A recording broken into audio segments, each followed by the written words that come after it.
Dans ce cadre, en fait, on a aussi une collègue qui n'est pas dans votre calendrier, hein, n'est pas listée parmi les intervenants. C'est ma collègue Michelle Clem-Solomon, directeur du secrétariat du MICHIC. Et donc, c'est en fait c'est la migration en temps de crise. Donc, il y a tout un secrétariat multi-agences. Ce n'est pas que l'OIM, mais ça travaille donc dans les crises migratoires. Elle va nous peut-être expliquer un petit peu de ça, mais aussi Michelle a travaillé depuis longtemps avec l'OIM au siège, et avant d'arriver au siège récemment, elle a passé 5 ans, je crois, à New York, donc c'est dans le bureau OIM observateur des Nations Unies, et où justement là aussi se passe beaucoup de discussions, et surtout récemment la question de migration et développement. Donc, j'ai demandé si elle pouvait nous donner un petit peu de temps avant de partir à l'aéroport, parce qu'elle va rentrer à Genève cet après-midi, pour nous donner un aperçu des discussions et des questions dans les lignes en général des migrations et développement, comme elles sont touchées aux Nations Unies, donc au Palais des Nations Unies à New York. Et voilà, donc bienvenue Michelle parmi nous. Merci beaucoup Lorena et bonjour à tous et à toutes. Je m'appelle Michelle, comme elle a indiqué. Je m'excuse, je ne parle pas très bien le français. Je comprends assez bien, mais j'ai un accent assez fort. Je fais beaucoup de fautes, mais j'espère que vous pouvez me comprendre quand même. S'il y a des questions, n'hésitez pas de m'interrompre et demander pour une clarification. Comme elle a dit, je suis maintenant la directrice d'un secrétariat pour un projet qui est lancé pour quelques gouvernements pour créer au niveau national de guiding principles, principes guidants et pratiques effectives sur les questions pour les migrants dans le contexte de crise. Mais je ne vais pas parler de ça maintenant. Je voudrais parler de la perspective, comme elle a indiqué, de migration et développement au niveau global, le débat au sein des Nations Unies, et quel est le rôle et quelle est la perspective maintenant avec les objectifs de développement sustainable. Parce qu'il y a vraiment un changement de perspective. Maintenant, c'est important de faire attention, de faire compte que ça peut vraiment changer comment est-ce qu'on voit le rôle de migration dans la perspective de développement au niveau global, régional et aussi national. Je voudrais juste commencer à dire qu'il y a longtemps, il n'y avait pas de consensus au niveau des Nations Unies d'avoir un discours sur l'immigration. C'était vraiment aperçu comme un thème très conflictuel. Il y avait les perspectives de les pays d'origine qui voudraient avoir des protections de leurs citoyens à l'extérieur, d'avoir accès au marché global de travail. Et il y avait la perspective des gouvernements qui reçoivent les migrants, qui ne veulent pas que ça ait été décidé au niveau global. Ils ont indiqué que ça c'est une question pour notre pays, notre propre pays, à décider par rapport à nos besoins, à nous. Et pour ça, c'était vraiment, pendant beaucoup d'années, on ne va pas avoir une discussion au niveau du système des Nations Unies, au système de l'Assemblée générale, parce qu'il y avait trop de différences entre les perspectives. En 1994, pour la première fois, à Caire, il y avait une conférence, la conférence internationale sur la question de population et de développement. Et il y avait dans le document qui est venu de cette conférence 2 chapitres pour la première fois qui a traité la question de migration dans la perspective de développement. Un concernant la perspective de migration interne et l'autre concernant la perspective de migration internationale. C'était vraiment quelque chose pour la première fois, les États membres ont eu la possibilité d'agréer. Ça, c'était 1994.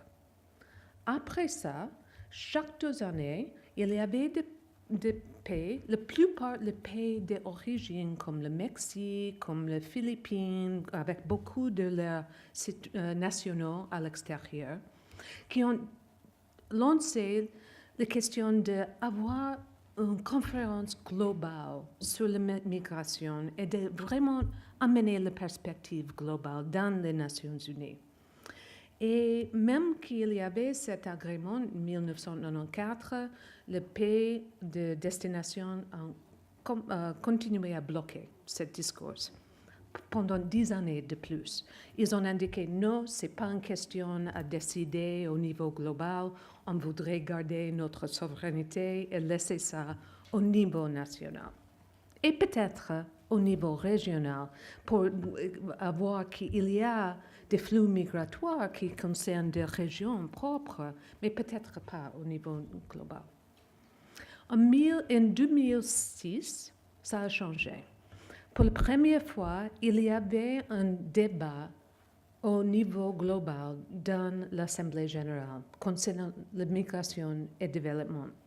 Et pour la première fois, tous les États membres ont indiqué que si, la migration est liée avec le développement. Le développement d'être humain, d'avoir la possibilité de choisir, d'aller ailleurs pour chercher de l'éducation, de opportunités d'emploi, d'être réunifié avec leur famille et tout ça, mais aussi de développement au niveau de société, parce que les remises de fonds des migrants, les transferts qu'ils font, ça c'est beaucoup plus que l'assistance de développement, 4 fois plus. C'est vraiment une force importante dans le monde.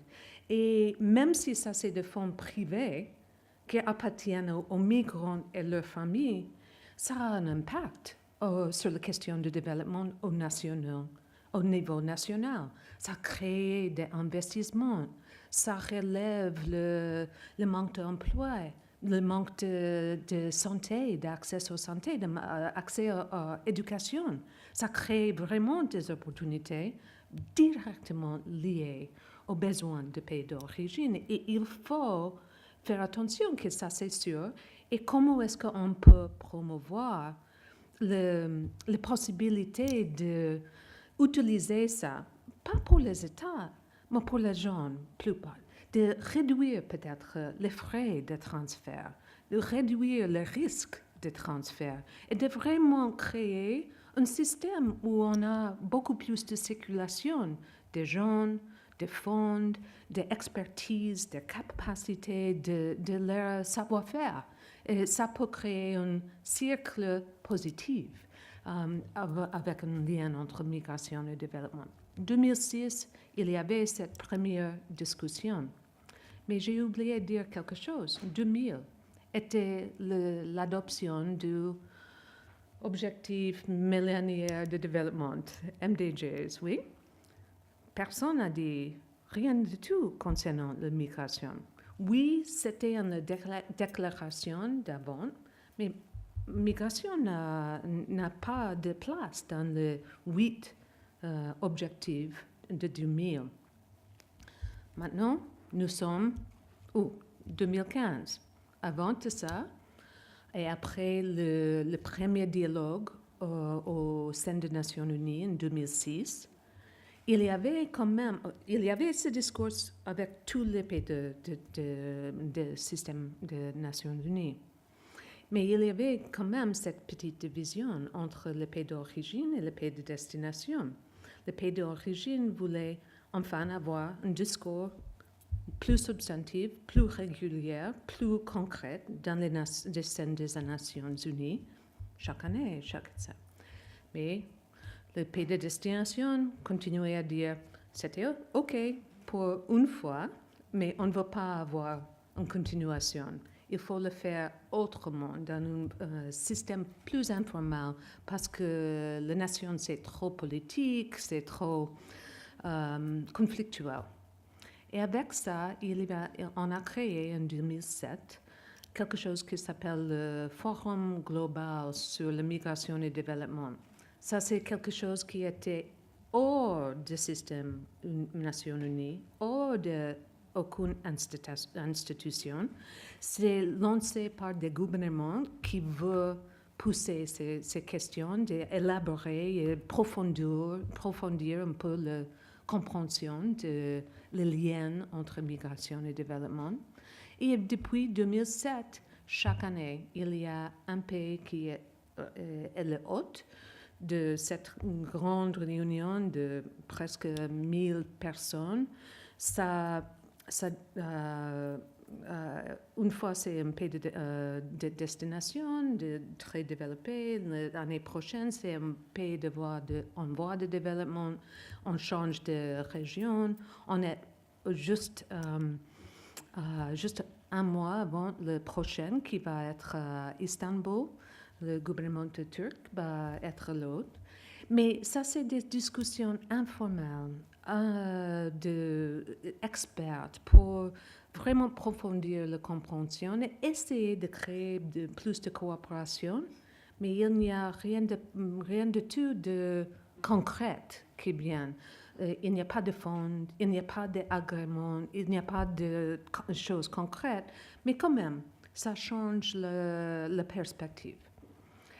En 2013, il y avait le deuxième dialogue de haut niveau au sein du système des Nations Unies, et ça a été vraiment beaucoup plus élaboré, beaucoup plus concret.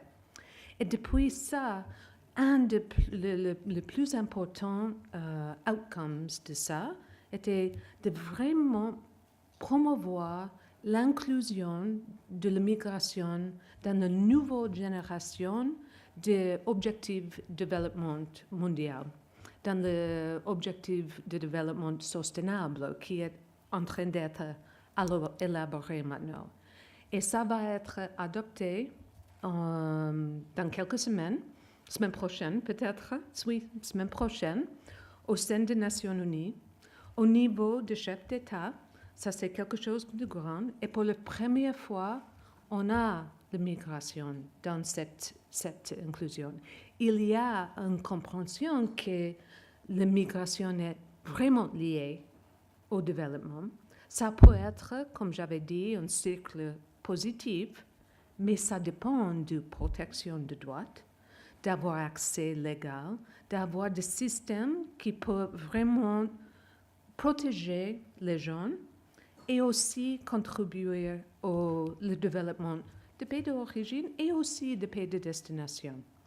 Et pour ça, la phrase la plus importante dans la nouvelle génération d'objectifs de développement, c'est dans le chapitre 10, qui traite la question de inégalité.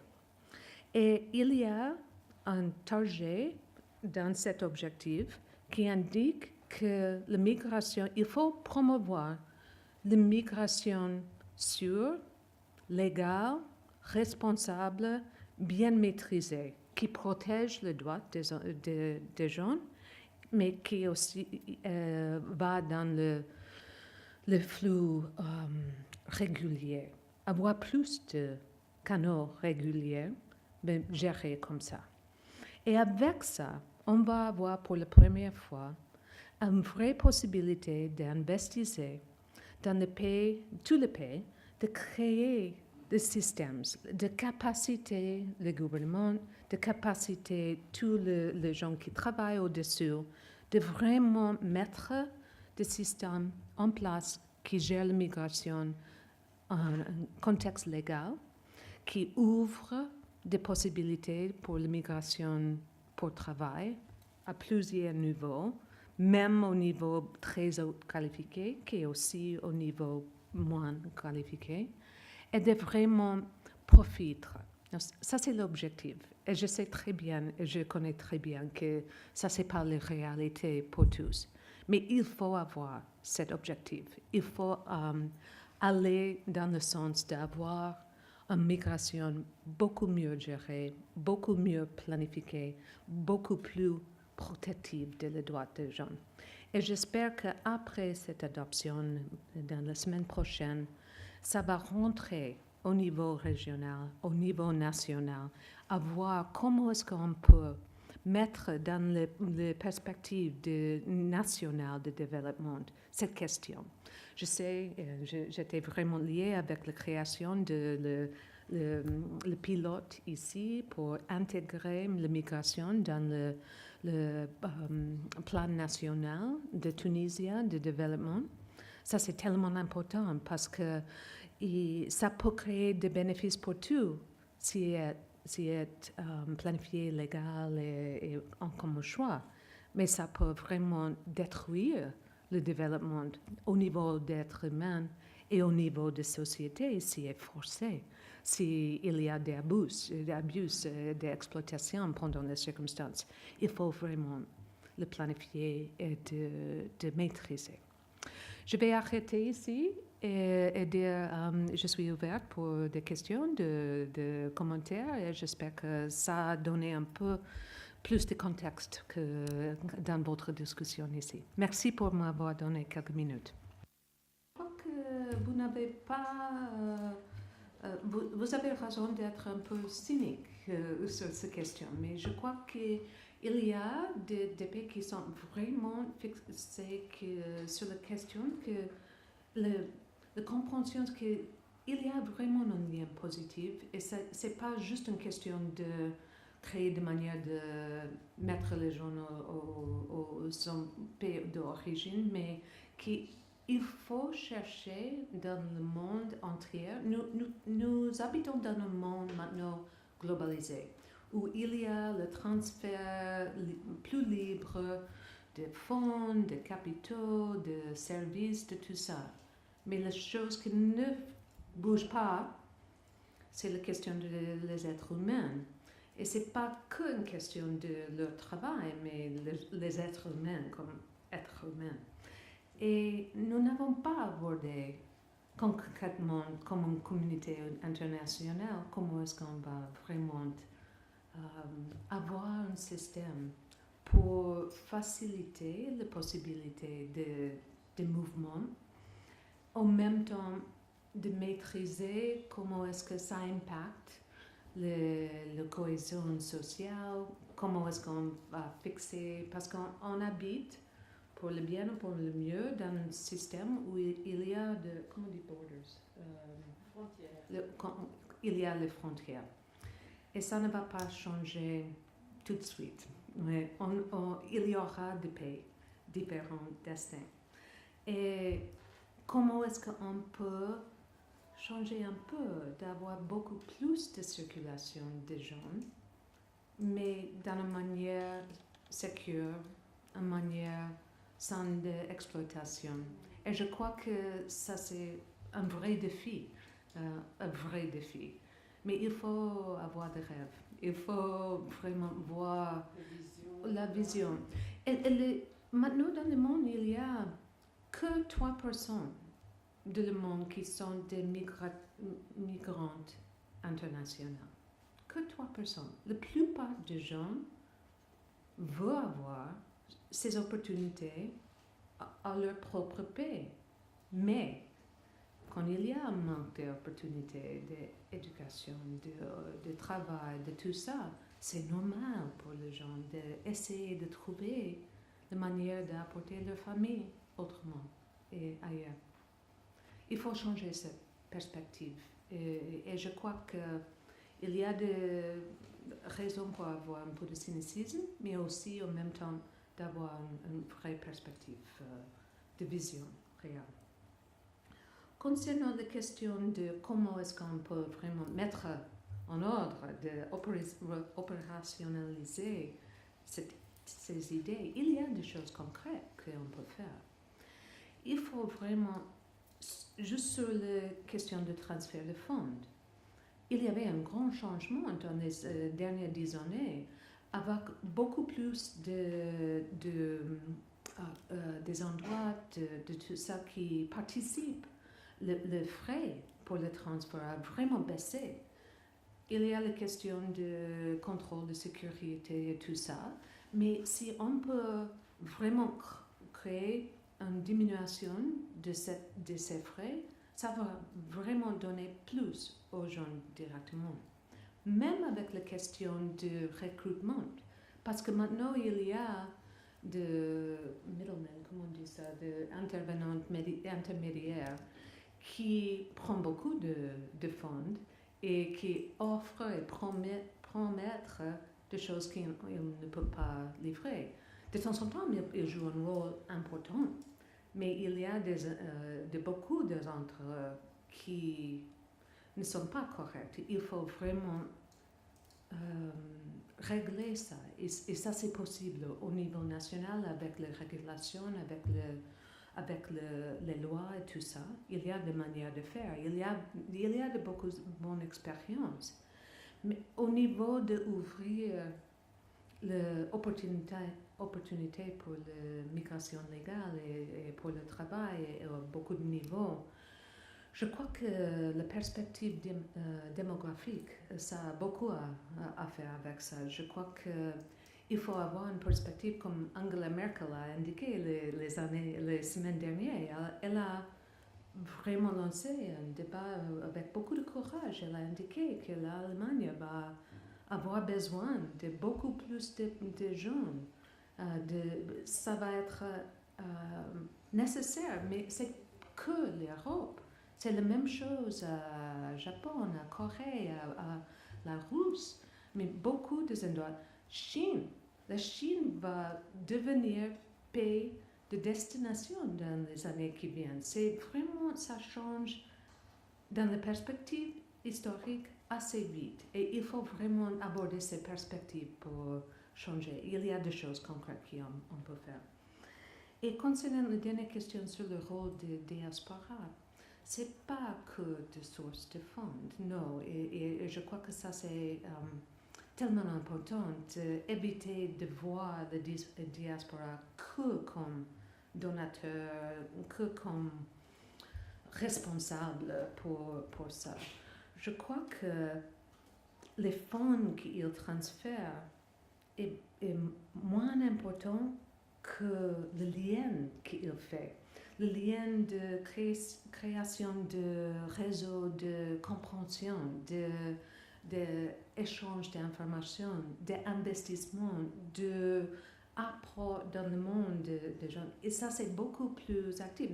Je ne veux pas dire que ça, c'est pas compliqué.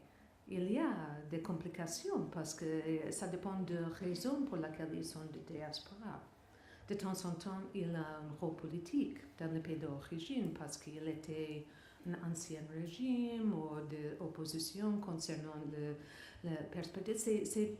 Je comprends bien que ce n'est pas tout simple. Il n'y a pas un diaspora de chaque pays. Il y a plusieurs. Ils sont partis pour plusieurs raisons, plusieurs périodes. Ils ne sont pas unis.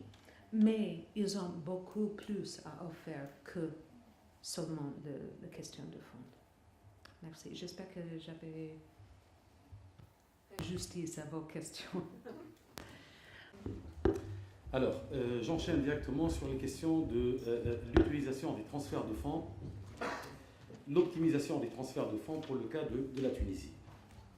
Alors, la question qui est posée dans le cadre de la problématique de la migration et du développement, c'est d'abord pour la Tunisie comment sécuriser les transferts de fonds qui sont envoyés par les Tunisiens à l'étranger face à une pénurie, une crise du secteur du tourisme, d'une part, comment canaliser ces transferts de fonds vers des investissements productifs, mais tout en n'oubliant pas que les transferts de fonds doivent aussi participer à l'inclusion économique et sociale des familles récipiendaires.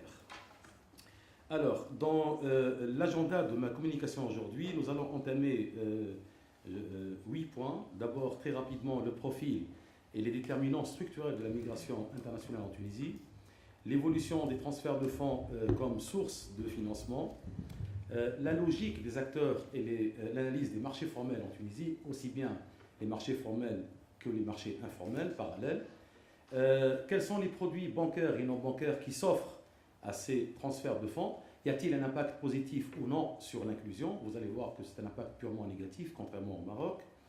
Pourquoi les Tunisiens résidant à l'étranger ne sont pas attirés par les investissements en Tunisie? Quels sont les résultats des enquêtes internationales qui ont été faites sur la Tunisie? Et puis, quelques pistes d'action prioritaires pour opérationnaliser, comme vous l'avez employé tout à l'heure, des actions concrètes. Alors, très rapidement, des généralités, d'abord sur le profil pour nos étudiants essentiellement, de la diaspora tunisienne.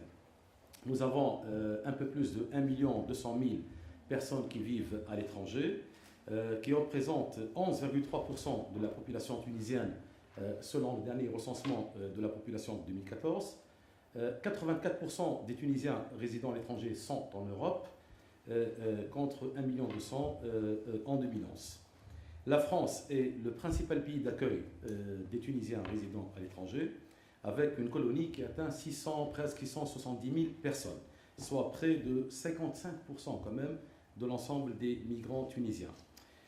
Au niveau de l'Union du Maghreb arabe, vous savez que la Libye demeure, malgré la transition politique, demeure le pays qui a, malgré la baisse de la colonie tunisienne, demeure le pays qui est la première destination des Tunisiens. Enfin, les pays du Golfe abritent 53 000 personnes, dont 17 000 en Arabie Saoudite. Le plus important dans le profil de la diaspora tunisienne, c'est les caractéristiques qui ont été ce matin longuement débattues avec mon ami Saïd Mused, c'est le changement du profil quand même des Tunisiens qui sont résidents à l'étranger. Jusqu'aux années 90, les émigrants ont été employés dans des secteurs qui demandaient des travailleurs semi-qualifiés, mais depuis la dernière décennie, ils sont de plus en plus nombreux à travailler dans des secteurs exigeants de haute qualification. D'ailleurs, si on prend les statistiques de l'OCDE, le nombre de travailleurs tunisiens instruits a doublé en Europe. Par exemple, les hommes émigrants vers la France, parmi les hommes émigrants vers la France, 18% possédaient auparavant une instruction de niveau tertiaire en 2007, alors que ce pourcentage est devenu quand même de 20,5% à partir de 2008, avec une tendance qui s'est maintenue jusqu'à 2014 à hauteur de 21%. Bien que la diaspora tunisienne à l'étranger ne soit pas certes dense relativement à d'autres pays, dans la région MENA, elle est en revanche devenue de plus en plus qualifiée. Les derniers chiffres de l'OCDE montrent qu'environ 94 000 Tunisiens hautement qualifiés dans les pays de l'OCDE, soit 8,9% de la population tunisienne. Alors, je ne sais pas si c'est un brain drain, un brain waste, or un brain gain, mais en tout cas, en économie, ces gens qualifiés sont de plus en plus apparents dans la diaspora tunisienne.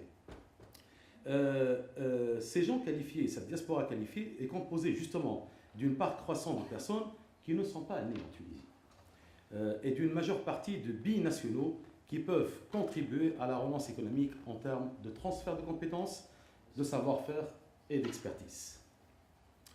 Alors, comment explique-t-on, si on cherche en économie à avoir ce qu'on appelle le stance de la migration tunisienne, comment peut-on expliquer la migration des Tunisiens à l'étranger par des phénomènes économiques?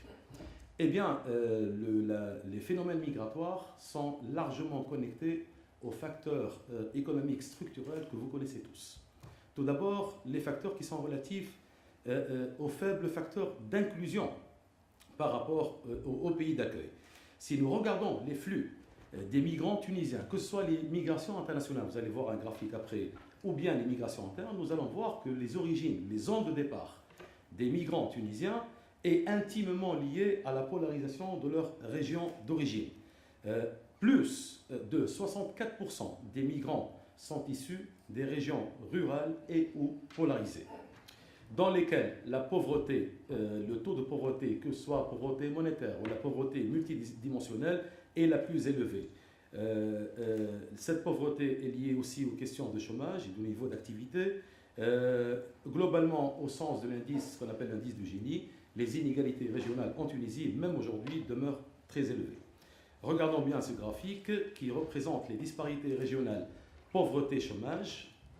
Pauvreté-chômage, nous avons des zones que j'appelle des zones de migration d'exclusion totale, comme Gasserine, Sidi Bouzid, Tataouine, Gafsa, qui ont les taux de pauvreté et de chômage les plus élevés par rapport aux autres gouvernorats de la région. Et ces régions elles-mêmes présentent dans les sols migratoires, quand même, à l'international, présentent les soldes migratoires les plus élevés. C'est-à-dire, je parle des régions du centre-ouest, du sud-ouest, du nord-ouest, etc.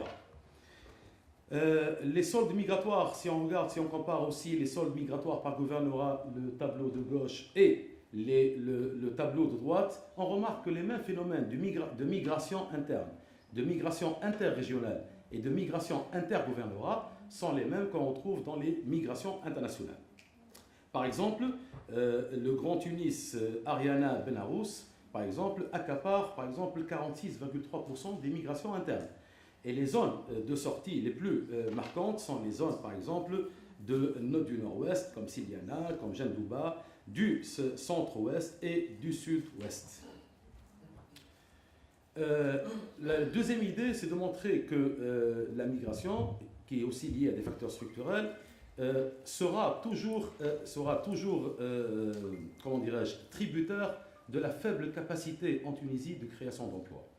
Quels que soient les programmes qui ont été menés avant la Révolution ou après la Révolution, par exemple le fameux programme, par exemple Amal ou autre, notre économie nationale, mais maintenant c'est fixé dans le plan quinquennal qui va bientôt sortir au mois de janvier, notre économie nationale ne produit ce qu'appellent les économistes, mais je vais l'expliquer, une élasticité de 0,52 de croissance emploi. C'est-à-dire 1% de croissance supplémentaire n'arrivera pas à générer plus de 5200 postes d'emploi additionnels.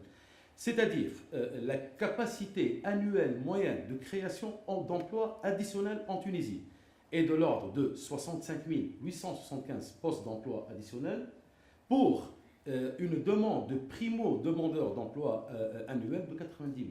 C'est-à-dire que quel que soit l'effort qui sera mené aux alentours de 5%, de 6% de croissance économique, il faudrait qu'on sache que nous aurons toujours un déficit de création d'emplois aux alentours de 35 000 postes d'emploi additionnels. C'est un problème structurel qui va perdurer au moins pendant tout le quinquennat à venir. Et que ce phénomène-là va créer encore des demandes de sortie migratoire assez élevées. Paradoxalement, mais ça a été souligné ce matin et dans d'autres communications, le chômage en Tunisie augmente paradoxalement avec les niveaux d'éducation et de qualification. Pas seulement l'éducation, je veux dire l'éducation au niveau donc, du tertiaire, c'est-à-dire l'université, mais aussi des qualifications professionnelles. Plus on a des niveaux d'éducation élevés et de qualification élevés, plus on a des risques d'être au chômage et des risques d'exode de jeunes diplômés, des effets de brain drain. En comparaison internationale, le graphique montre la chose suivante. Le graphique de gauche, il montre que les inégalités régionales en termes d'accès à l'emploi sont les inégalités les plus élevées en Tunisie par rapport à l'ensemble des pays comparateurs et émergents. Ce que vous avez entre le cercle, c'est les inégalités en matière d'accès à l'emploi par région. Donc les inégalités en matière d'accès à l'emploi par région en Tunisie demeurent les plus élevées pratiquement de tous les pays du monde. Et ils sont perceptibles d'ailleurs dans le dernier recensement des taux de chômage par gouvernorat en 2014, où il y a des écarts de chômage d'une région à l'autre, bien sûr de la région côtière aux régions donc, de l'intérieur, qui sont très élevés. Alors, que font les acteurs institutionnels pour répondre à ces questions-là ? Tout d'abord, la question de la migration du point de vue des institutionnels en Tunisie est très faiblement présentée. Elle est très faiblement présentée dans quel sens ? Dans le sens où les dispositifs qui réglementent les transferts de fonds par la Banque centrale considèrent donc les Tunisiens résidant à l'étranger comme étant des acteurs, ce qu'on appelle non-résidents. Il y a un décalage entre acteurs résidents et acteurs non-résidents. La diaspora, la migration est considérée dans la réglementation de change comme étant des acteurs non-résidents qui vont envoyer des fonds. La destination de ces fonds n'est pas très connue, on va le voir par la suite. Et par rapport aux autres autorités de planification, c'est la même chose. Pour eux, qui dit Tunisien résident à l'étranger, pour eux, c'est les transferts de fonds. Si nous regardons par exemple la note d'orientation stratégique qui a été présentée vendredi dernier, il n'y a pour les planificateurs tunisiens que deux objectifs qui sont vraiment insignifiants pour la migration. C'est comment augmenter le taux de retour pendant les vacances des Tunisiens résidant à l'étranger de 2% et comment augmenter les transferts de fonds par rapport au PIB de 5 à 7%. nous allons voir que le problème est beaucoup plus complexe que ça. Alors, la réglementation des transferts en Tunisie. Alors, contrairement aux résidents qui sont en Tunisie, qui n'ont pas le droit d'envoyer des fonds à l'étranger parce qu'il y a ce qu'on appelle la réglementation de change, les Tunisiens qui sont à l'étranger peuvent, sans aucune restriction, envoyer tous les fonds vers la Tunisie. Mais ce que nous allons voir, c'est que les statistiques qui représentent ces transferts de fonds par rapport au PIB, c'est des statistiques qui sont biaisées parce qu'ils ne représentent que ce qu'on appelle les revenus du travail, les remittances. Alors qu'il y a d'autres formes de transferts, par exemple via les sociétés de transfert, Western Union, MoneyGram, etc., ou bien via le marché parallèle, qui représente 2 à 3 fois beaucoup plus que les transferts en espèces ou en nature fixés par la Banque centrale, et dont les autorités n'ont aucune idée. Alors, pour faire un peu de pédagogie, lorsqu'on parle de transfert remittances, c'est les transferts de revenus de travail. Le document qui est présenté dans ce diapo, c'est-à-dire ce qu'on appelle le manuel de la balance des paiements du Fonds monétaire, c'est la seule Bible existante à l'heure actuelle qui explique par quoi, qu'est-ce qu'on entend par transfert de revenus de travail. En fait, pour simplifier, il s'agit des transferts au titre des économies sur salaire et autres revenus de travail qui sont rapatriés par les Tunisiens résidant à l'étranger, tels que déduits dans ce qu'on appelle une balance, ça s'appelle la balance des revenus et des transferts courants.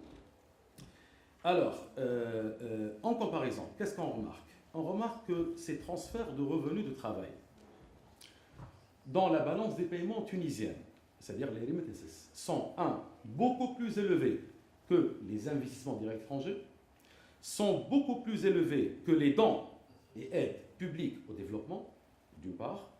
Et troisième élément, c'est des transferts qui sont sécurisés, stationnaires, qui n'obéissent pas à des fluctuations cycliques. Par exemple, si on change la réglementation du code d'investissement, on risque d'avoir des IDE qui vont aller vers d'autres pays. Alors que, au niveau des transferts de revenus de travail, c'est des transferts qui sont dits résilients, qui n'obéissent pas à d'autres logiques économiques. Les derniers chiffres que nous avons en la matière, c'est les chiffres bien sûr de 2014, mais ça ressemble un peu aux chiffres avant 2011 et après 2011. En moyenne, nous avons à peu près 4,75% par rapport au PIB de transfert de revenus de travail, alors que par exemple les IDE ne représentent que 0,79% du PIB. Et l'aide publique au développement et les autres comment dirais-je, formes de dons internationaux représentent 2,3%. La moyenne en millions de dinars, c'est à peu près entre 3 800 et 4 000 millions de dinars, c'est-à-dire 4 milliards de dinars de transfert de revenus de travail. Ces revenus de travail, je l'avais dit tout à l'heure, donc contribuent parfaitement et de manière stationnaire au PIB tunisien.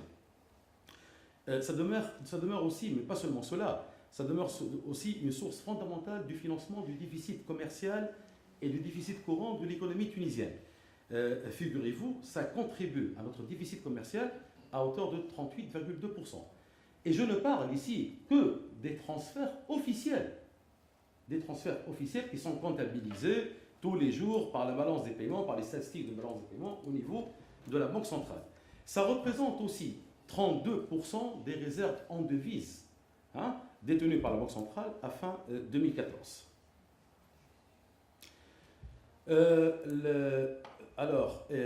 Il y a deux modes de transfert. En fait, dans les 4 milliards de dinars, il y a deux modes de transfert. Les transferts en espèces, qui représentent les 2 tiers, et les transferts en nature. Généralement, nous avons à peu près 1 milliard de dinars qui concernent les transferts en nature. Un Tunisien qui va retourner définitivement vers le pays d'origine en Tunisie, les exonérations fiscales, les exonérations douanières, les voitures, les équipements qui lui sont accordés sont comptabilisés en apport en nature. Voilà, donc. Maintenant, au niveau des opérations en capital et financières. Alors là, c'est totalement l'inverse. Bien que la bourse, par exemple, des valeurs mobilières en Tunisie, et bien ce qu'on appelle le marché obligataire, c'est-à-dire quand l'État émet des obligations pour être financé, ou bien quand les privés émettent des offres publiques de vente pour être financés aussi, paradoxalement, les Tunisiens résidant à l'étranger participent que très faiblement dans les marchés de capitaux. Par exemple, si on regarde les recettes, ce qu'on appelle les engagements en termes d'investissement de portefeuille, le tableau qui est en bas, 160 millions de dinars, c'est très très peu par rapport à 11 042 de recettes financières. C'est-à-dire les Tunisiens souscrivent très très faiblement aux actions, souscrivent, c'est-à-dire achètent très très faiblement aux obligations, ne croient pas à la rentabilité du marché financier et par conséquent, les transferts au titre des opérations en capital et financières sont très très faibles. De même, la contribution des non-résidents tunisiens dans ce qu'on appelle la capitalisation boursière, dans le financement de l'investissement privé, est aussi très très faible. Les Tunisiens ne participent dans la capitalisation qu'à hauteur uniquement de 2,3% de la capitalisation en Tunisie. Il y a donc un effort supplémentaire à faire par les autorités pour montrer que la place financière tunisienne peut être attractive pour les résidents, pour les Tunisiens résidant à l'étranger. Et enfin, la faible dimension des investissements des transferts de fonds.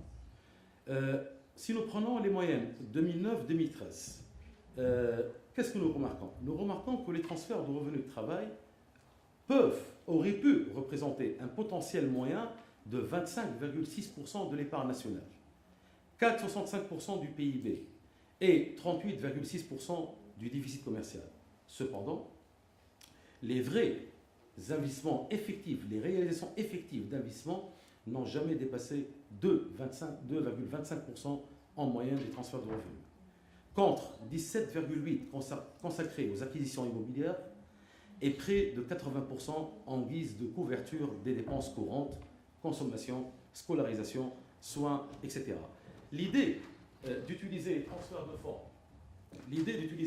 de fonds pour sécuriser l'inclusion économique et sociale des familles des Tunisiens résidant à l'étranger restés en Tunisie est une idée fondamentale, géniale. Elle est couverte à hauteur de 80%, mais les taux d'investissement, la canalisation de transfert vers les investissements demeure très très faible. Les projets déclarés et effectivement agréés et opérationnalisés n'ont représenté que 2,25% des transferts de fonds. Et pourtant, pardonnez-moi, et pourtant,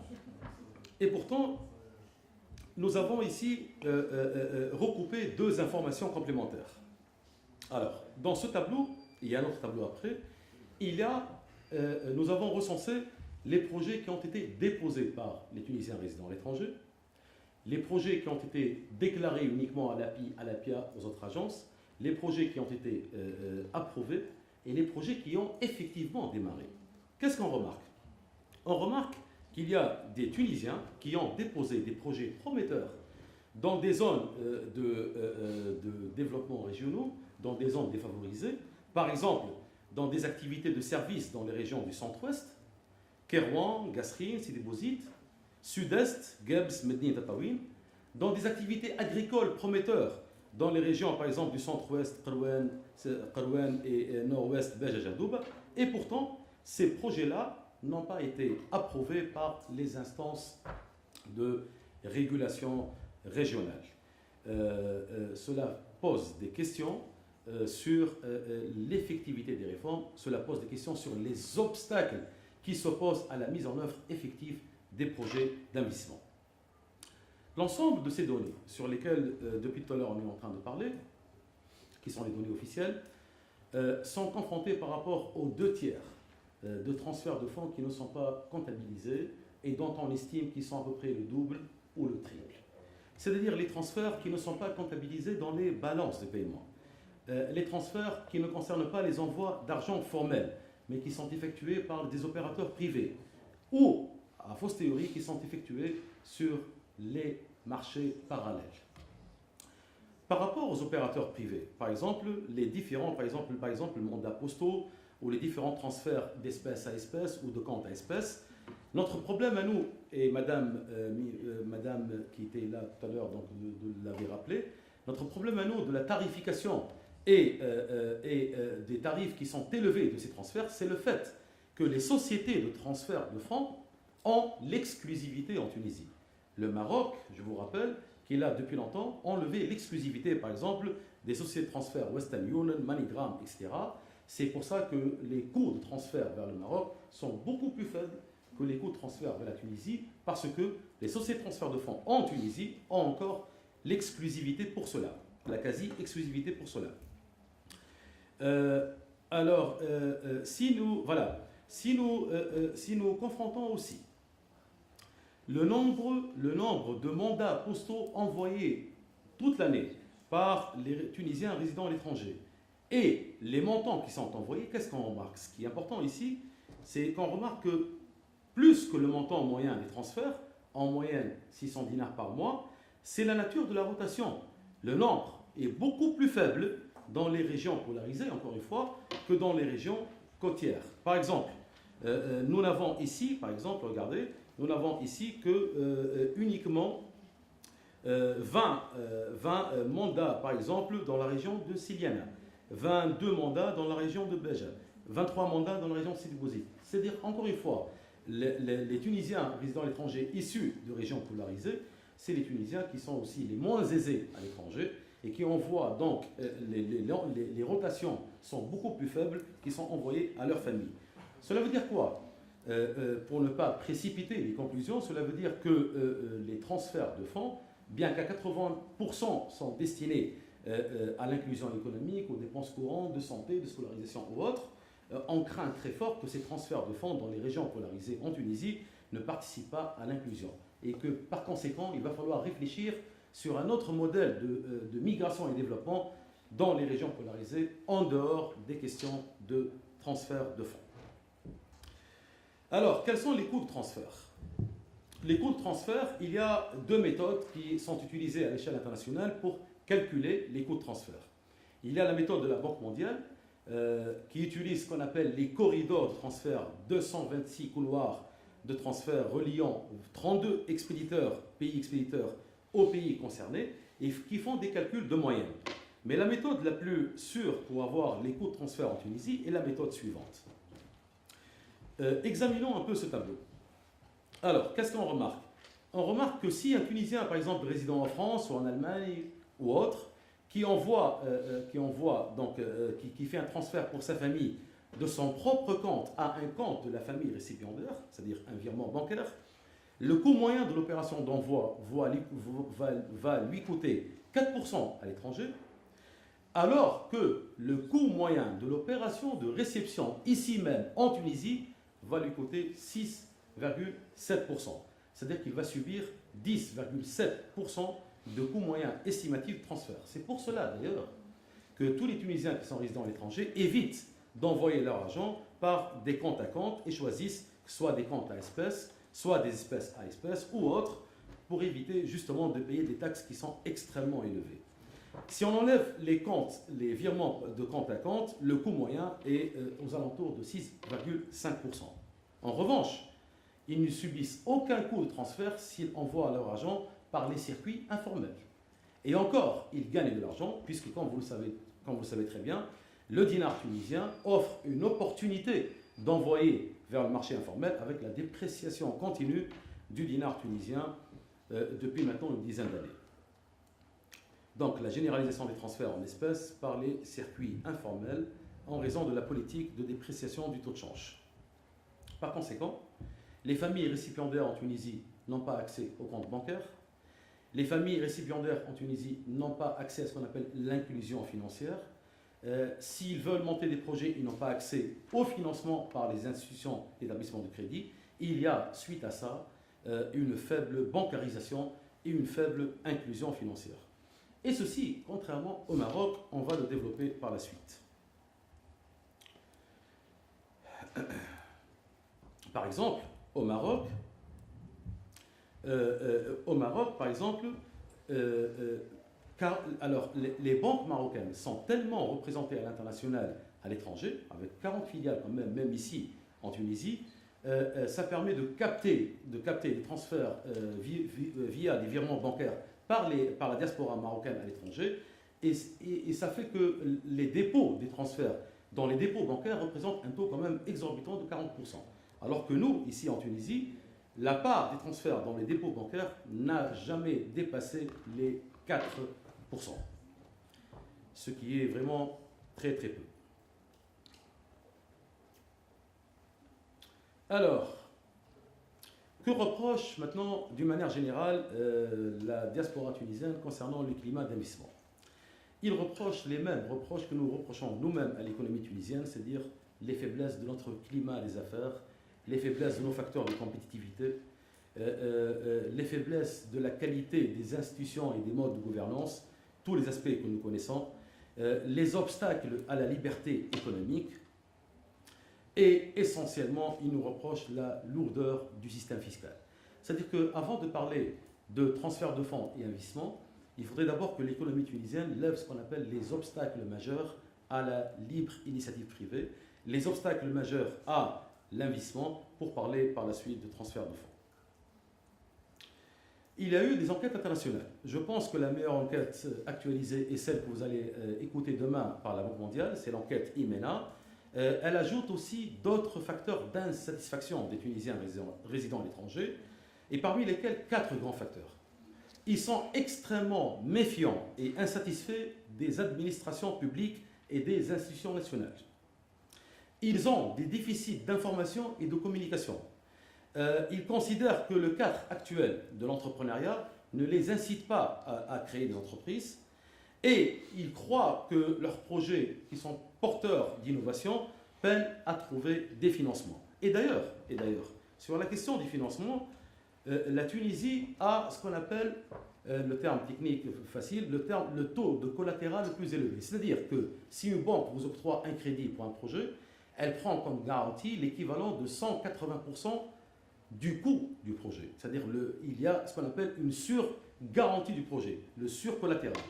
Et l'accès au financement en Tunisie est vraiment très dur. Et d'ailleurs, si nous regardons par région, par grande région de la Tunisie, et d'ailleurs de par le monde, la Tunisie accuse le taux de création d'entreprises, une entreprise, pour 1000 habitants par rapport à toute la région de MENA. Dans certaines régions défavorisées, c'est presque 0,2 entreprises pour 1000 habitants. C'est dire qu'en matière de création d'entreprises, en matière d'entrepreneuriat, nous sommes vraiment à la traîne.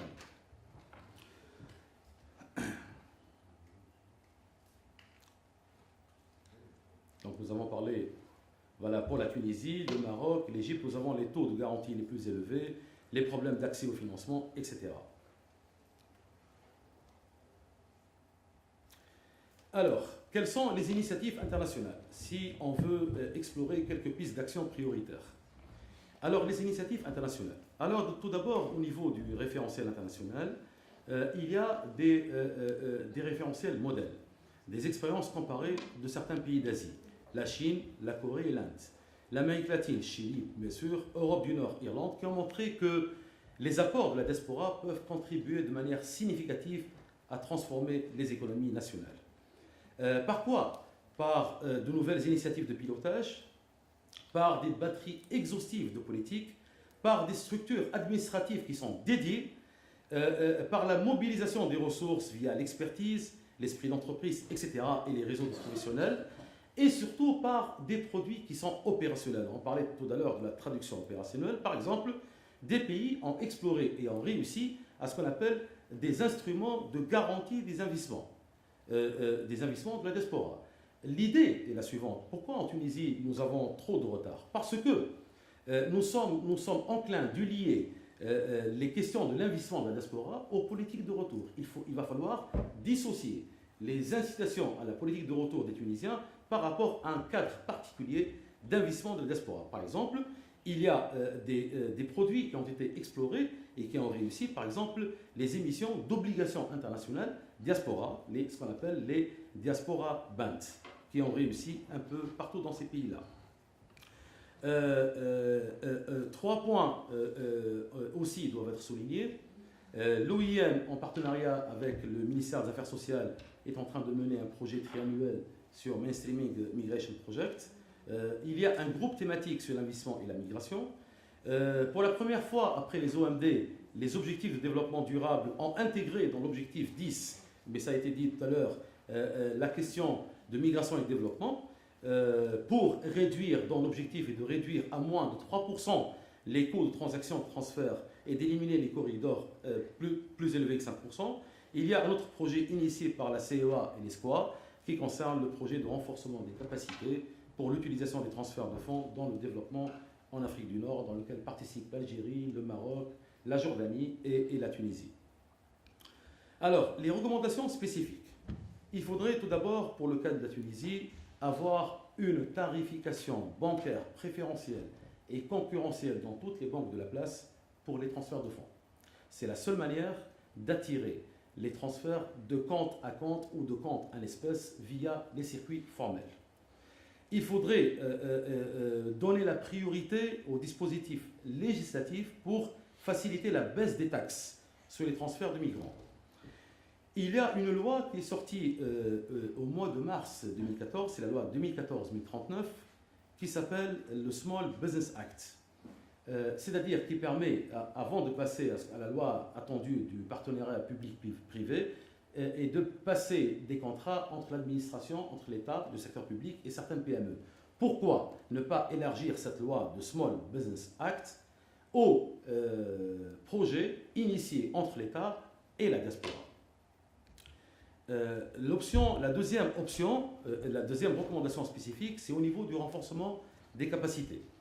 Il faudrait créer une plateforme collaborative pour échanger les expériences d'abord entre la diaspora et favoriser le montage de projets de coopération entre les réseaux. Il faudrait parallèlement des pistes pour améliorer la communication et favoriser l'investissement productif.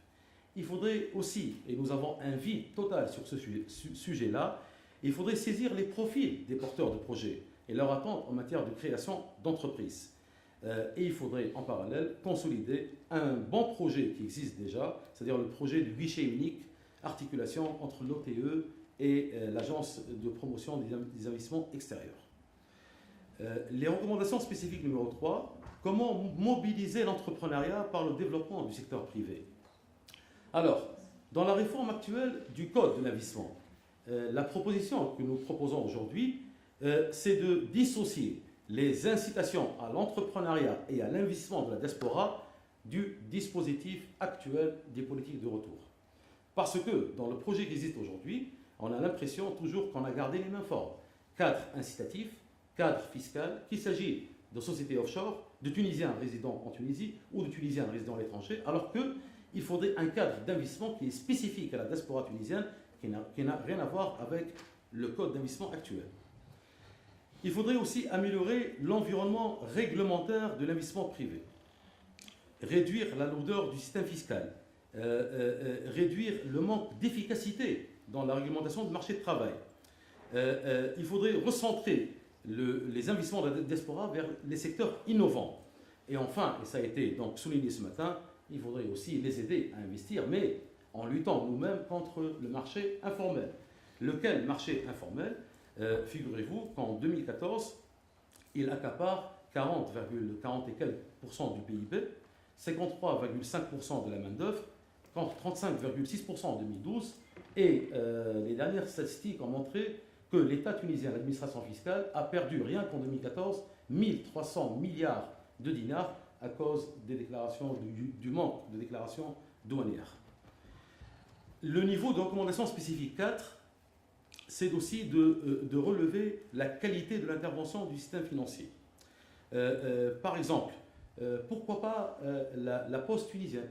La Poste tunisienne qui a un réseau d'implantation de 267 millions d'épargnants, qui gère un volume très élevé de l'épargne, qui est implanté un peu partout en Tunisie, qui a, à titre indicatif, 700 000 Tunisiens qui ont des comptes.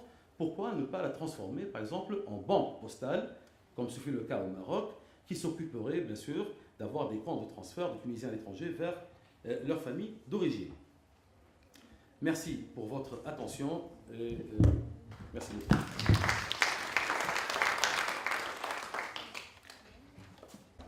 Essayez de vous poser des questions. Merci Cécile pour cet exposé très riche et pesant. Alors ma question c'est assez technique et ça concerne les recommandations qui ont été faites dans ce sens, à savoir comment optimiser les transferts de fonds. Alors parmi ces éléments ont été décrits, il y a la réduction des coûts de transfert et l'ouverture à des prestataires de services qui soient au-delà du clause de l'exclusivité et tout ça. On sait d'ores et déjà que l'expérience a été bénéfique pour le Maroc et autres. Seulement, je voudrais savoir si pour le cas de la Tunisie, si on lève et cet acharnement de lever cette clause d'exclusivité avec des prestataires de services aussi colossaux, MoneyGram, Western Union, que son histoire depuis 1870, est-ce que des prestataires de services tunisiens, à savoir des sociétés de transfert de fonds, pourraient prétendre avoir la capacité de gérer ce potentiel-là, ne serait-ce que le coût du transfert que présentent ces sociétés, ces colossaux sociétés de transfert de fonds avec 4,9% de tarifs. Est-ce que, de toute façon, la moyenne mondiale, c'est aux alentours de 7,8. Il y a des pays que les coûts culminent à 13 et 20, et leur diaspora continue d'ores et déjà à faire des transferts et à alimenter leur balance de paiement. Merci. Bonjour, encore merci pour votre intervention. Effectivement, les transferts de fonds de migrants restent vraiment le premier impact économique formel des migrants sur leur pays d'origine. Comme vous l'avez indiqué, par exemple, pour le cas du Maroc, les transferts de fonds de migrants représentent jusqu'à 8% du PIB national. Ils sont largement à l'avance des investissements directs étrangers. Mais ma question, c'est par rapport aux générations de migrants, parce que en fait, c'est cet attachement affectif et culturel à leur pays d'origine qui pousse ces migrants à transférer et à envoyer des fonds et de l'argent à leur société d'origine, à leur famille. On ressent quand même que cela commence à s'immiscer avec les générations futures. Donc, est-ce qu'on peut toujours compter sur les transferts de fonds? On a remarqué qu'avec la crise économique qu'a connue l'Europe depuis 2007, les transferts de fonds ont chuté. Donc comment on va donner encore envie aux migrants de transférer l'argent dans leur pays d'origine? Et puis comment surtout les régions là où ces transferts ils atterrissent en profitent? Parce que par exemple, je veux donner le cas concret du Maroc, par exemple la région de Nador et la région de Sousse qui connut une forte migration internationale. Il y a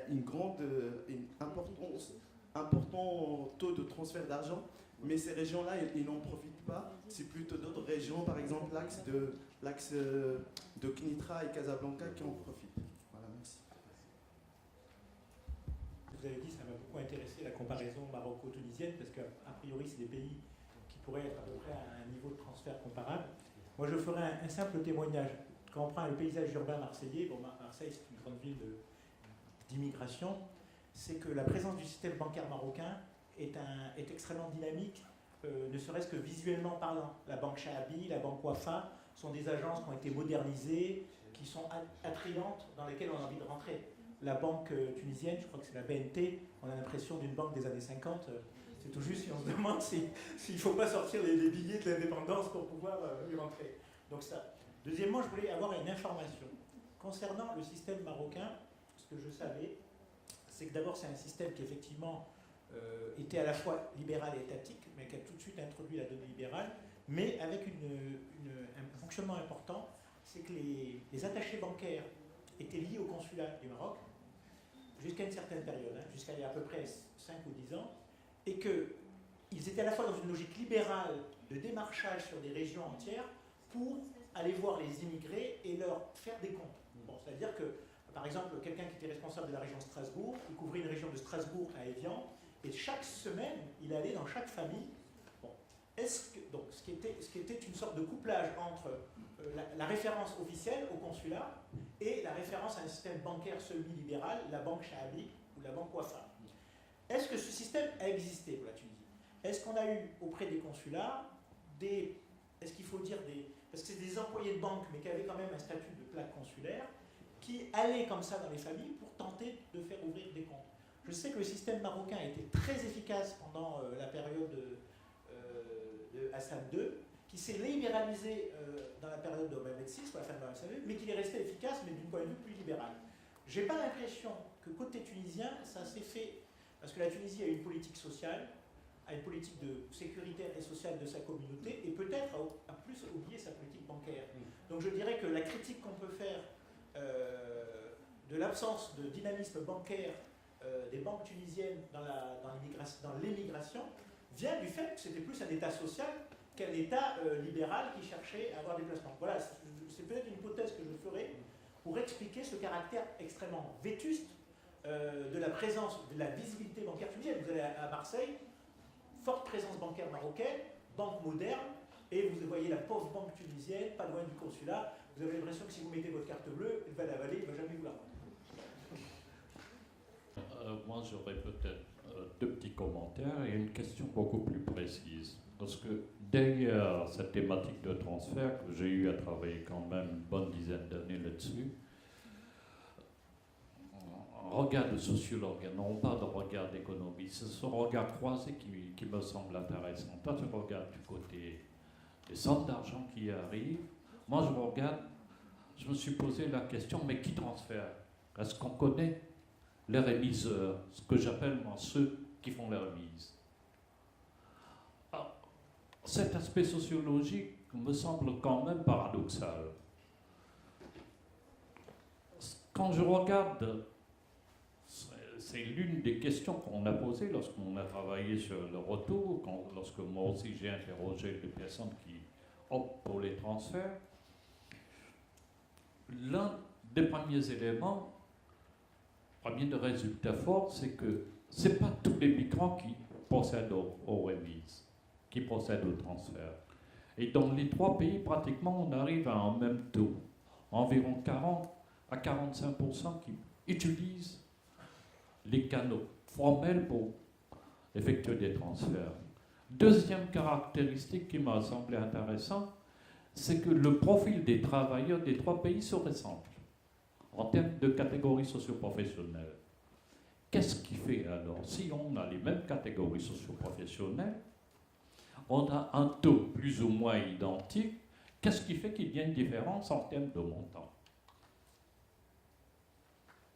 Ces travailleurs ne sont pas plus riches les uns que les autres. Est-ce pour dire que les Marocains continuent à se sacrifier davantage que les Algériens ou les Tunisiens? Les Algériens ne transfèrent pas. Il n'y a que les retraités qui procèdent au transfert. Les retraités ne rentrent pas, disons, dans cette comptabilité. Du moins dans la nouvelle révision de balance de paiement. Alors pour moi, là, cet aspect sociologique mérite encore d'approfondissement. Ce n'est pas tout terminé. Parce qu'au-delà, disons, de rentrer en devise, de transfert de fonds, ce qu'on a tendance à regarder, c'est tout simplement ce qu'on appelle les inflows. Mais les outflows, blackout total. Parce que finalement, quand tu calcules le solde, tu es en train de calculer aussi les outflows. Quelles sont les sorties? Sorties formelles et sorties informelles. Les transferts illicites d'argent sont connus. Tout ça, ce sont là des zones d'ombre qui restent encore mystérieuses pour le profane. Le spécialiste peut savoir, mais pour le profane, les transferts illicites, ça pose problème. Troisième remarque, et je terminerai là-dessus, parce que le collègue intervenant tout à l'heure du Maroc parle de cette hypothèse toujours qui nous tracasse, de dire tôt ou tard, faut-il continuer à miser sur le transfert, mais est-ce que nos migrants, avec un faible départ, nos migrants qui vieillissent, les générations, qu'est-ce qu'on peut attendre? Est-ce qu'il n'y aura pas de tarissement des transferts à moyen terme? Miser encore sur ces ressources, investir pour mettre des structures partout, pour capter quoi? Alors, je peux répondre tout simplement pour dire que, là aussi, je reviens à l'aspect sociologique. Indépendamment disons, de la durée, du nombre de migrants, c'est le maintien de la diaspora. Je prends le cas d'Irlandais. Les Irlandais qui retournent dans l'Irlande après 5 générations pour venir soutenir l'économie de l'Irlande. Ils étaient tous pratiquement devenus américains. Et ces enfants sont revenus pour apporter un plus à l'économie irlandaise, qui était pratiquement au bord. Donc le travail se fait sur le maintien de ces liens symboliques ou sociaux aussi. Mais c'est à ce niveau, je pense qu'il faut beaucoup plus travailler. Surtout sachant que les dernières générations, comme j'ai dit ce matin, ce sont les générations d'intellectuels, migrants qualifiés, qui, eux, ils prennent un billet aller simple. Alors, ce sont ces aspects, moi, je voudrais, disons, avoir ces deux regards, un regard économique qui est parfait, mais le regard sociologique, et aussi aller dans les deux sens. Le transfert, ce n'est pas seulement ce qui rentre, mais aussi ce qui sort. Si on ne sait pas ce qui sort, on couvre une catastrophe. Je te remercie. Excellente question. Je vais commencer d'abord par la question de notre collègue, par le témoignage de notre collègue Vincent. Vous avez totalement raison. En vous baladant dans les rues de Marseille, mais pas seulement à Marseille, mais dans toutes les rues de la France, des grandes villes françaises, vous avez la floraison des banques, par exemple des succursales et agences de banques étrangères, de banques marocaines en particulier, et seulement donc 2 agences tunisiennes à côté du consulat à Marseille, à côté de l'ambassade à Paris. C'était l'UTB, l'Union tunisienne de banque, qui a été transformée en TFB, Tunis Foreign Bank, et dont la licence risque d'être retirée. Donc s'il n'y a pas de plan de récapitalisation, la licence risque d'être retirée. Le Maroc a vraiment fait des pas en avant exponentiels pour dépasser dans cette politique agressive d'implantation commerciale à l'étranger, justement pour toucher les Marocains du monde, pour rester près des Marocains à l'étranger, pour aller chercher les sources de transfert de fonds là où ils sont et ne pas attendre dans le pays d'origine comment ces transferts vont être effectués. Sur ce point fondamental, le Maroc a fait des progrès énormes. C'est pour cela d'ailleurs que les transferts de fonds au Maroc représentent pratiquement la première source dans la structure des dépôts des banques commerciales. Ça représente plus de 30% quand même de la structure des dépôts des banques commerciales. Au-delà de la participation au PIB, au-delà de la participation au financement des devises commerciales, au-delà des réserves de change, c'est la sécurisation des dépôts des banques commerciales, justement à cause de cette politique d'implantation à l'étranger. Sans une politique d'implantation des banques tunisiennes à l'étranger, comme ce fut le cas pour le cas marocain, il sera très difficile de convaincre les Tunisiens résidant à l'étranger de se bancariser. Et c'est pour cela d'ailleurs que les 2/3 des transferts de fonds, justement, se fassent sur le marché informel et ne sont pas canalisés ni vers l'investissement, ni vers l'inclusion. Donc ça pose vraiment un problème. Donc, alors, deuxième élément, la question pour le cas du Maroc ne se pose même plus pour la question qui m'a été posée à propos des sociétés de transfert de fonds, de l'exclusivité. En 2012 et récemment, il y a 2 semaines, le Maroc a totalement révolutionné sa loi bancaire et sa réglementation de change. Ils n'ont plus de banques, ils ont ce qu'on appelle des établissements de paiement. Et dans les établissements de paiement, même les agences de microfinance peuvent candidater aux opérations de transfert de fonds, n'ont pas le droit de donner des crédits, mais ils ont le droit de collecter des dépôts.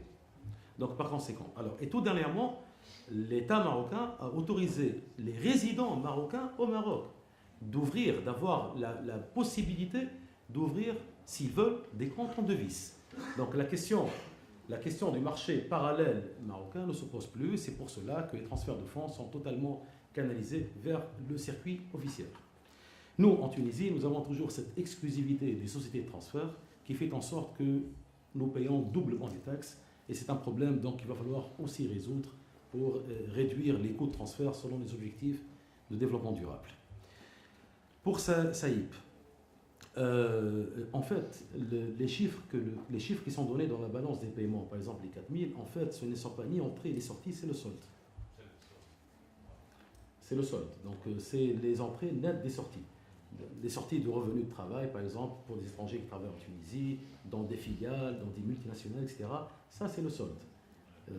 Mais il n'y a pas, en fait, de grosse différence entre les entrées et les sorties en termes de flux. Donc, le solde reste assez régulier, aux alentours de 3800, 4000 millions de dinars, mais c'est le solde. Donc, sur ces questions-là, il n'y a aucun problème. Par rapport à la question qui m'a été posée sur le code, justement, sur le code d'investissement. L'idée que je propose dans cette communication, c'est justement de totalement dissocier le cadre sur lequel on est en train de réfléchir pour réformer le code d'investissement du cadre qui devrait être mis en place concernant l'investissement de la diaspora tunisienne. Il faudrait un cadre particulier, totalement dissocié du cadre incitatif et fiscal. Alors, en termes opérationnels, comment peut-on traduire cela? En termes opérationnels, par exemple, je prends toujours le cas du Maroc, ils ont développé ce qu'on appelle le fonds d'investissement MDM Invest, marocain du monde MDM Invest. Ils ont créé un fonds d'investissement dans lequel l'État participe à hauteur de 25%, les Marocains résidant à l'étranger participent à hauteur de 75%, qu'ils soient seuls ou associés à des étrangers ou des Marocains résidant au Maroc, pour développer des projets d'investissement avec un cadre particulier, spécifique, fiscal et financier, qui n'a rien à voir avec le cadre d'investissement général qui est adopté par les multinationales pour les investissements directs étrangers. Et ce fonds MDM Invest, c'est ce fonds qui a permis de créer le plus de projets au niveau des secteurs productifs au Maroc que le cadre habituel. Alors, en Tunisie, même la réforme du code d'investissement qui est projetée à être donc adoptée par l'Assemblée des représentants du peuple là au mois de décembre ne fait pas cette distinction malheureusement. Et il est question dans le projet Migration et Développement de proposer ce genre d'initiative qui semble importante. Alors, une autre question, je pense, sur... Est-ce que j'ai répondu à toutes les questions? Qui m'a posé une question, je pense, sur voilà, Saïd. Sur les montants des transferts. Sur les montants de transfert. Les chiffres sont incomparables. Parce que les chiffres qui sont officiels, par exemple au Maroc, vous avez uniquement 10% sur le marché informel. Uniquement 10% sur le marché informel, et tout est dans le marché formel. C'est-à-dire, tout est bancarisé. Par conséquent, le chiffre du Maroc, c'est le chiffre véridique, alors que les chiffres que nous avons ici sont uniquement le tiers des transferts des fonds. Le tiers transfert de fonds. Voilà. Pardon? Je ne pense pas, pour le cas de la Tunisie, qu'il y ait une hypothèse de tarissement des transferts de fonds de travail, du travail. Ça a été résilient depuis maintenant 20 ans, indépendamment des profils migratoires, indépendamment des profils démographiques, etc. Ça a été le cas depuis 20 ans, ça a été résilient à hauteur de 4,5 et 5% du PIB. Je pense que ça va se poursuivre au niveau des revenus de travail. L'idée maintenant, c'est de récupérer les 2 tiers au niveau du circuit officiel. C'est ça la grande idée. Par quel moyen? Un des moyens, c'est la canalisation de l'investissement. Un des moyens, c'est les projets productifs. Il y a d'autres moyens, mais il faudrait récupérer les 2 tiers, je pense. Voilà, j'étais ravi de discuter avec vous, bien que c'était en fin de journée, je sais que vous êtes fatigués. Je vais vous laisser mon mail, mes coordonnées, etc. On pourra continuer donc à échanger. Je vais laisser à l'OIM aussi un rapport qui a été fait tout récemment au niveau de l'ESCOA et du CEA sur les transferts de fonds par pays, c'est des profils, donc notamment celui de la Tunisie, donc que je vais vous laisser, l'Algérie, le Maroc, etc. Donc, et j'espère vous revoir très bientôt. Merci.